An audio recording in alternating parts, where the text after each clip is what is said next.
TMC सांसद अभिषेक बनर्जी ने कहा, ममता बनर्जी की सरकार फिर से बनेगी, ज्ञानेश कुमार का खेल खत्म हो जाएगा। ज्ञानेश कुमार गायब हो जाएंगे, फिर 1 महीने के भीतर ममता बनर्जी लोगों के मतदान के अधिकार बहाल करेंगे। यह हमारा वादा है। ममता बनर्जी सरकार तैरी होबे, ज्ञानेश कुमार फिनिश, ज्ञानेश कुमार भ्যানিশ, তারপর এক মাসের মধ্যে আপনাদের ভোটাধিকার মমতা ব্যানার্জি সরকার ফিরিয়ে দেবে। এটা আমাদের প্রতিজ্ঞা, আমাদের শপথ। কেউ বিচলিত হবেন না, কেউ ভয় পাবেন না। আমাদের এটা নির্বাচনী ইস্তাহারে নেই, কিন্তু আমাদের মনের ভিতর রয়েছে। মানুষ যতদিন বাংলায় আছে নিশ্চিন্তে থাকবেন। এনআরসি বলেছিল এরা করব, আমরা করতে দিইনি। বলেছিল এনআরসি করে ডিটেনশন ক্যাম্পে পাঠিয়ে দেব।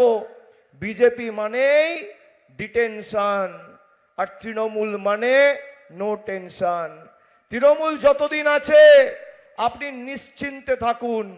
বিজেপির নেতারা ভয় দেখাবে, লক্ষ্মীর ভান্ডার বন্ধ করে দেব। আমাদের প্রতিজ্ঞা, যতদিন বাংলায় মমতা ব্যানার্জি তৃণমূলের সরকার থাকবে, মহিলারা আজীবন লক্ষ্মীর ভান্ডার পাবেন।